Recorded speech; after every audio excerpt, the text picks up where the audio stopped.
All right, let's hear the next mission from I hear Falco. you took down Beidamo. Nice work. That bastard's been a thorn in my side for too We long. hardly knew I him. got I the still intel on the can't next harmonic. believe that they We're got heading the to Thank you, voice of the Colonel. freaking colonel Yes, as, sir.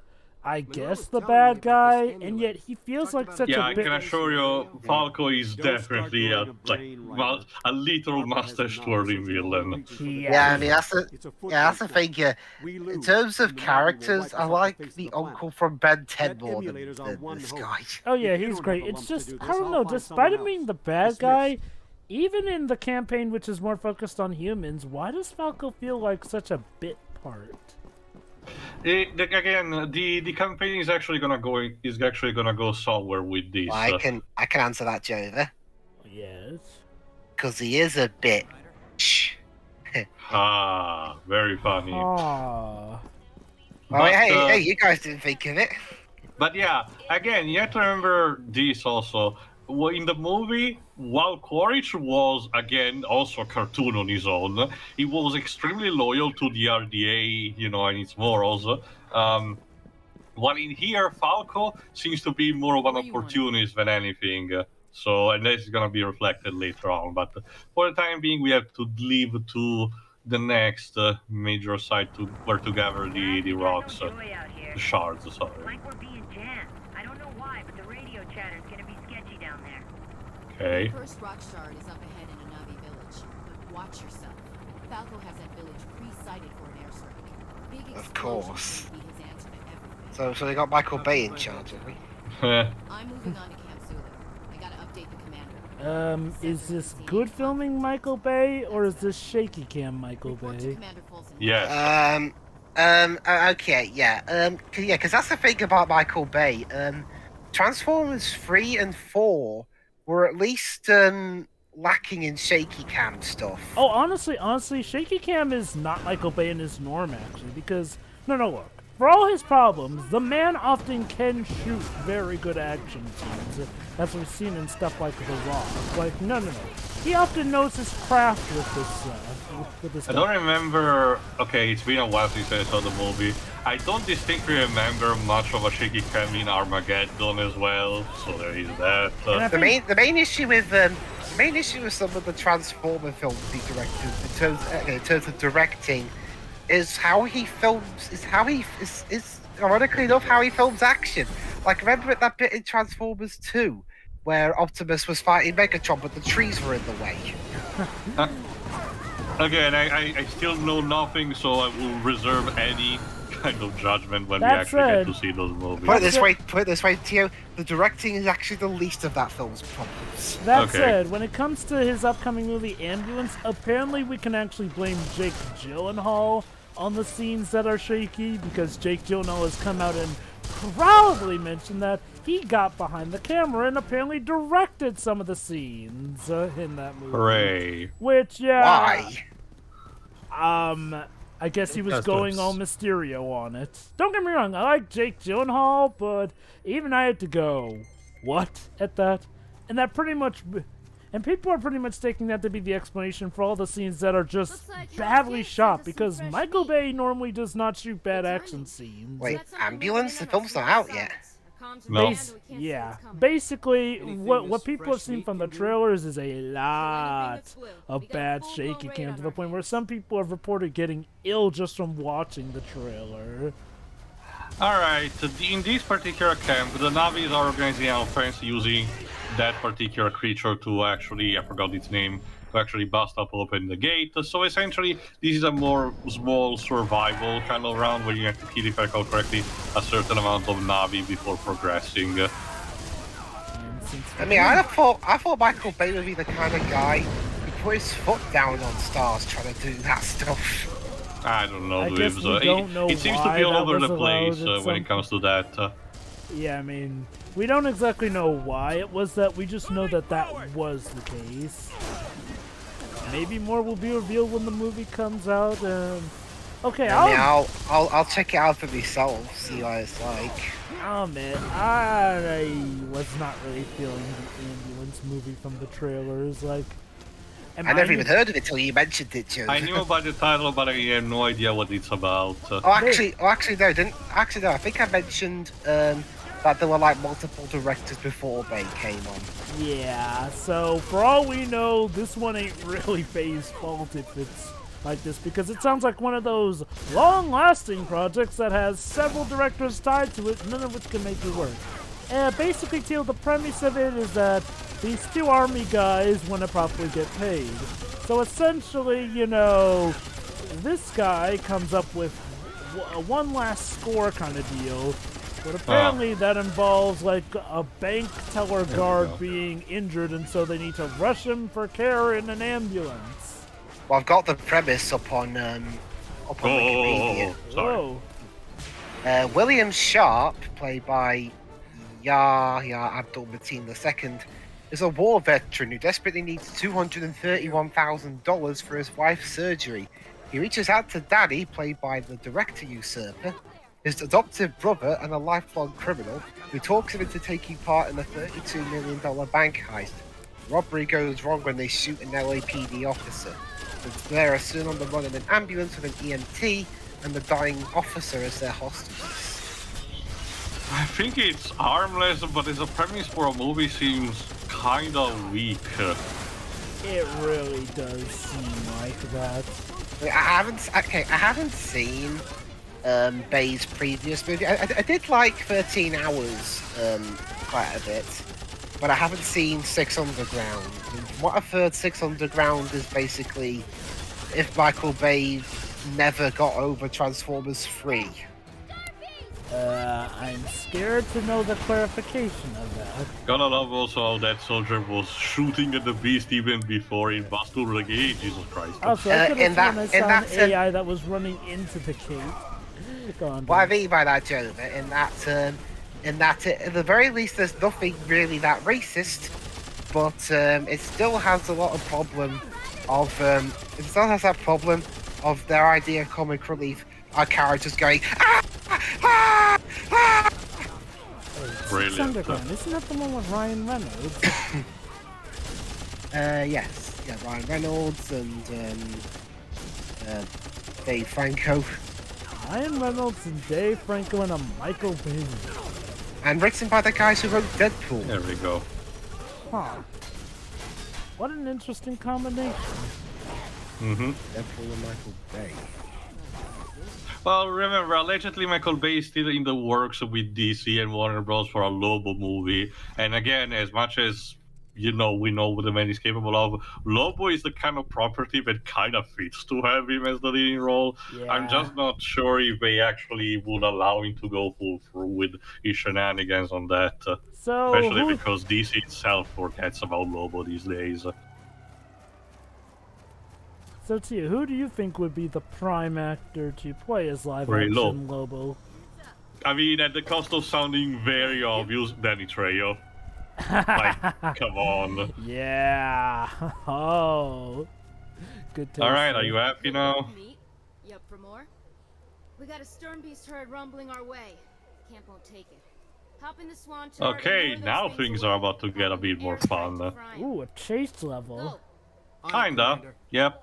Link up with Hang on, you guys are wearing masks, but you're not social distancing. Come on, guys. That's because we're just filtering the air. If you forgot, Wibbs, in the movie, the atmosphere of Pandora is unbreathable. It is, you know, it is fine for your skin, but you literally cannot breathe because it's saturated with CO2, meaning that they need the filtering masks. But yeah, remember those obnoxious turrets which shoot missile at you every single second? Now you get to shoot from one of these. Well, and you don't even have to worry about where to go because it's basically on a on-rail kind of segment. So you only need to worry about shooting down everything that moves. So as you can imagine, things are going to get a bit bumpy. They're hoping the Oh, emulator boy. will give them control of the planet, but Monroe's discovered a flaw. One mistake, and that emulator becomes a doomsday No pressure. in every literal sense. You know, can't in believe terms Falcon of would take that logs risk. that you find in games, this one is not that bad. This like, one makes sense because one, it's your main character who's doing that. He's recording his personal journey and everything. You know, instead of just bounty scattering from people who did them in the past. Again, it just doesn't make sense for him to be doing that in the Navi campaign because he has literally no real means to do that. Now that being said, you want to know an example where it's actually done so bad that it's kind of a detriment to the plot and game? The Tomb Raider trilogy, the reboot trilogy to be specific here and there.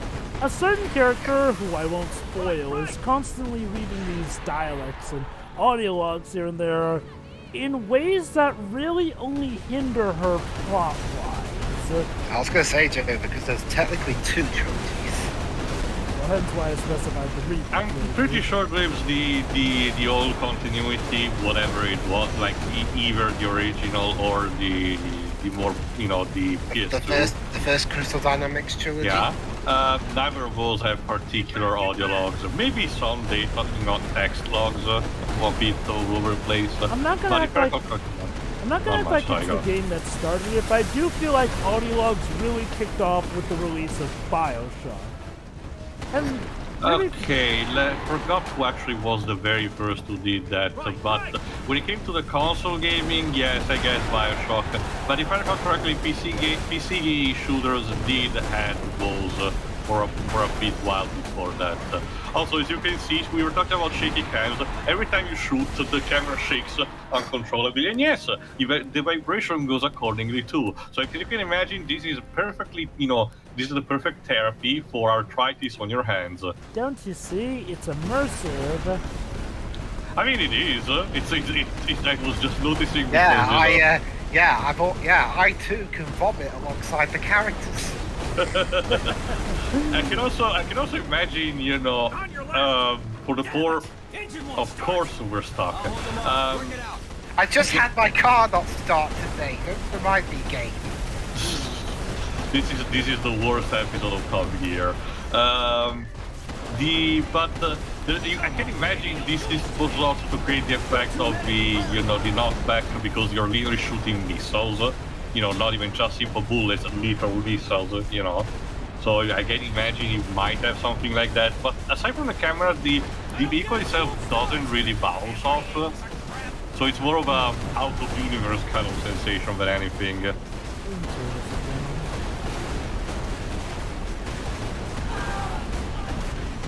So yeah, this year serves just for you to slaughter all the navis and the actual you know, the bit where they control until your driver decides that the road is fixed enough to actually, you know, proceed forward.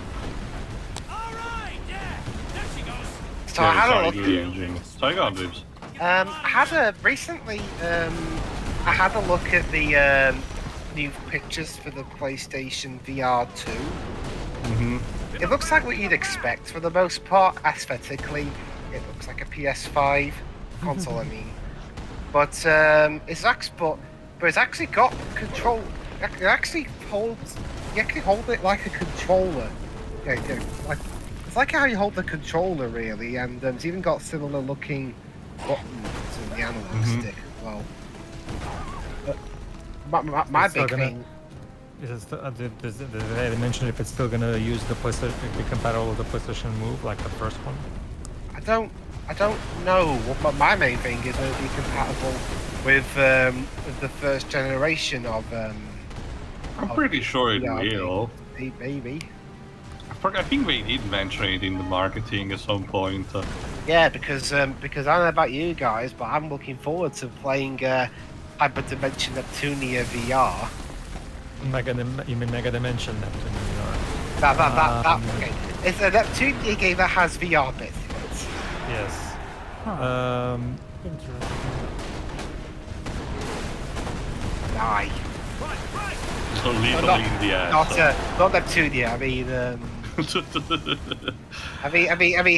not really that big on the games I've played, but it's not that. It's also weird because the Stampede, as far as I'm concerned, doesn't really actually hurt you. At least, you know, I didn't try too hard to actually shoot them, and they didn't came close to actually hurting the vehicle I was in.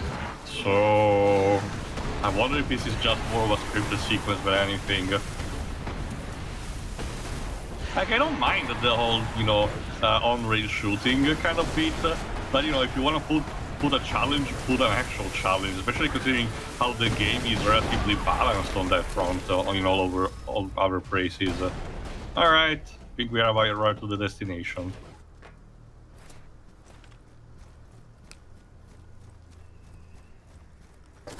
Let's hear it from Officer Midori.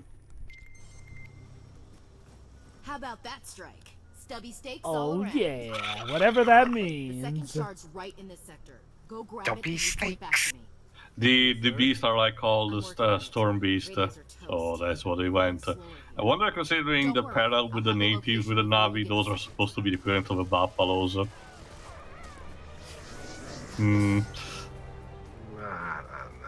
Anyway, next shard. Chubby chumps. Sure. Yeah, I'll go with that then. Chubby chumps. I'll trademark that. I'll make millions. Sure. Nothing to see here. But, Okay. Remind me. Were the Navi's powers ever, super, or at the very least heightened sense of danger? What do you mean, they- spider sense? Sort of, yeah. kinda. They were, remember, much like all the other life forms of Pandora, they have like this symbiotic relationship with the planet via their connection cord and everything. So while not exactly precognition, some form of instinctual, danger that tells them something's not right is present. It is shown it is shown actually in the movie, but not to a bigger extent. So Otherwise, they would have known that the humans were bastards. So in that case, how can these perceptive alien, this perceptive species, not see this giant beefcake running towards them? I guess the tree Our of soldiers life was are very saying that stealthy. Are the soldier is the are the gods who created this sense while they were conjuring it up? They were thinking about big muscly men, and that somehow makes them immune to it. Sure, why not? It's something. The lore of this world is weird. I mean, it's not like it doesn't make. It's not like it's awful or anything, but some parts of it are a bit more weird than others. Yes. Especially considering, again, for this game in particular, Ubisoft just stick mostly to the jungle environment. Only rarely they did something drastically different, even then not so much. I mean, to be fair, all the most famous, if you can even call them that, scenes in the movie were in the jungle. Mm-hmm. Now That's where again, most of, and that's where the 3D effects shined the most. And it seems that the sequel game, at least, probably the movie too, is actually going to explore different, environments of Pandora. At the very least, there is that. and in regards to the lore of this game, we do know that James Cameron gave pretty much all of it his input and blessing, right? Yeah. So it's definitely canon info. Well, okay, we don't know to what extent it might be, but I can tell you that, especially because the anime has multiple endings, but I can tell you, like I said, the one... I was talking about the info being canon, not necessarily the Oh, story. right, the info used, yes, definitely. Sorry. Also, one thing that's interesting about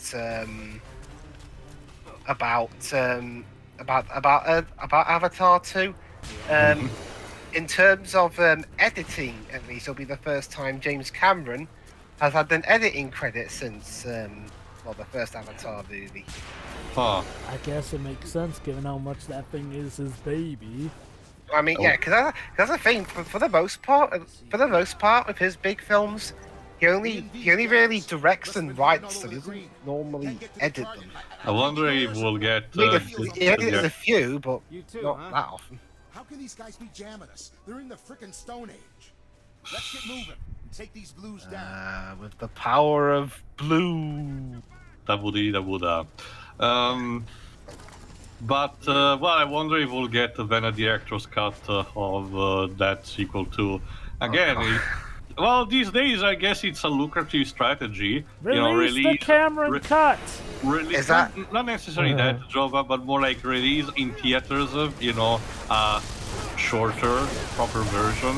But then for the DVD/Blu-ray/streaming version, it is actually Disney Plus is the extended cut, which will incite people to actually be curious enough to actually buy it. Now, speaking of Disney Plus, it looks like for the first time over in the U.S., we're getting some R-rated content on there, since all the Netflix... Non-Hulu, I guess, tied. Yeah. Like, usually when R-rated stuff that is owned by Disney would come to Hulu, but now they are adding all the Netflix Marvel shows to Disney Plus, which means that they are in fact acknowledging Iron Fist and Jessica Jones, which does really make me wonder. I mean, Jessica Jones was fine. It was just I get Iron also Fist. the idea, Jova, that if you get one, you kind of had to get all of them in some kind of fashion. Sure, stuff like say the Inhumans, can still be forgotten as well. But the Netflix package was a bit more tight with each other. Which is funny. They're also bringing Agents of S.H.I.E.L.D. onto Disney Plus, which is like... And that wasn't Netflix. Like, it showed up on Netflix, but no. But no, Droops is right. It started on ABC, which kind of makes me wonder, like, so which is it, Disney? I thought you said that Agents of S.H.I.E.L.D. was something that we could pretty much just now ignore, but now you're bringing it into Disney Plus, and like... I do wonder if we're actually gonna get some kind of statement. Usually, Feige and the others involved, the IRPs involved, usually do release these statements of this kind of caliber about having to mention some technicalities that are not necessarily spoiler related. So I'm confident we might see in the future something again. Maybe even by the time we make this public, who the fuck knows? Which is interesting, Joe, because Agents of S.H.I.E.L.D. is already on Disney Plus UK. Interesting, but apparently now they're going to add parental controls to essentially filter out what kids can see on Disney Plus. And honestly, I think this is better. Like, don't get me wrong, Hulu is... Okay, actually, I'm gonna be honest, I don't really like Hulu. It's a streaming service where you pay initially, and you still can only watch with ads. You have to pay a second time just to watch without ads. How petty. Yeah, like, it's just... It's like Scott the Woz said, Hulu is pretty much poor man's Netflix, but you need it because it has those shows that Netflix doesn't often. Here we go. Which is why I really do feel like those who have Star for Disney Plus have it made because they don't have to deal with the BS of Hulu. Mm-hmm. It's also for more, again, like Pedro was mentioning as well, stuff that only now are getting on the American side of stuff that was already present in Europe for a while now. Not for every country, again, each of us tends to have personal rules and regulation and also voice acting contracting in case of non-English languages.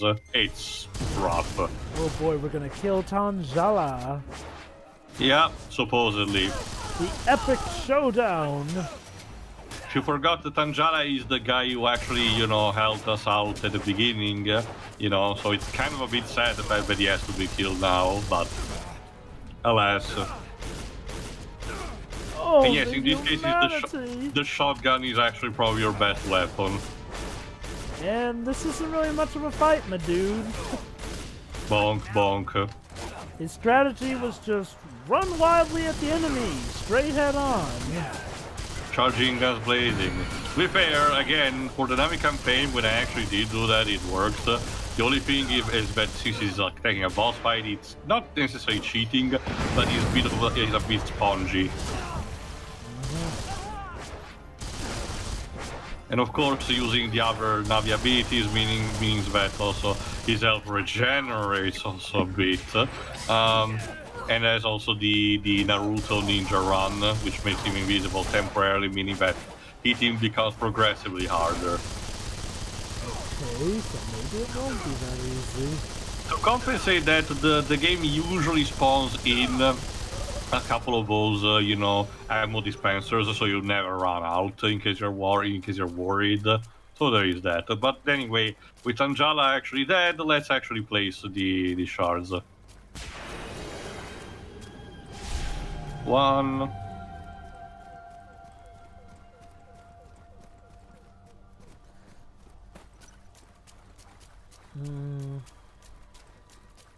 No, not here. Oh. There you go. 2.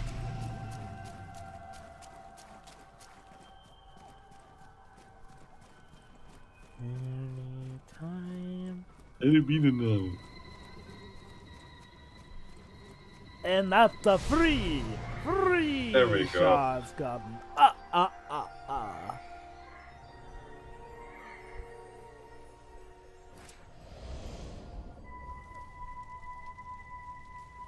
All right. With this, we actually need to return to base, and if I recall correctly, after this, we'll only need one more piece of a song.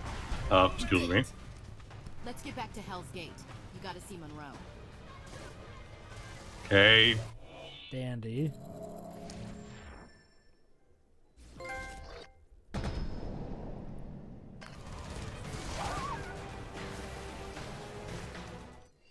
All right.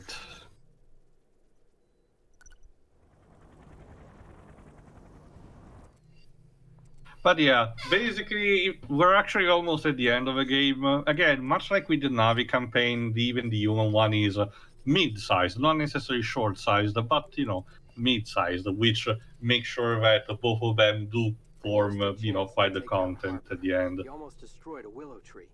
That would have killed our chance at finding the dormant site. Without that, Falco's emulator would be useless. We gotta shut down Harper. Yeah, if you forgot, in the human campaign, the guy that was the mole for the humans but started working with the Navi, Dr. Harper, is still on the loose. You haven't actually managed to kill him, so an eventual showdown against him is also gonna be pivotal for the story.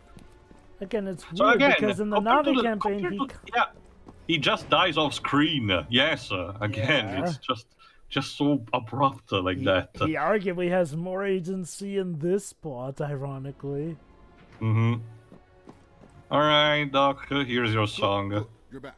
Quickly, let's upload. Also, that where does your clipboard go? Goes in the space between Falco said if the spaces. emulator didn't work perfectly, he'd put a bullet in my brain. I doubt he was serious. He was holding a gun to my head when he said it. That's serious enough for me. Okay, maybe Yeah, we should have a talk about that. Losing it. Falco is kind of losing You it. performed wonderfully. My program He just worked. turns like. We need only one more harmonic. and then we should There have we the go, only location one of the more to go. souls. What then? Then we deliver the emulator to the site. Now listen to me. As a signals expert, you're the perfect candidate Of to course, operate sir. the emulator. Me? No, thanks, Doc. It's not your choice. If this gets in the wrong hands, the results could be catastrophic. No pressure, kid. I'm going to bring my recommendation to Falco. Speaking of which, you should check with him for your next mission. By the way, did I mention that he's so crazy enough that he held a gun to my head? Now go talk to him. Which we will do that in the next part. So see you then for when we get the last set of shards and subsequently the last piece of the song. See See ya. ya. Yeah. Yep.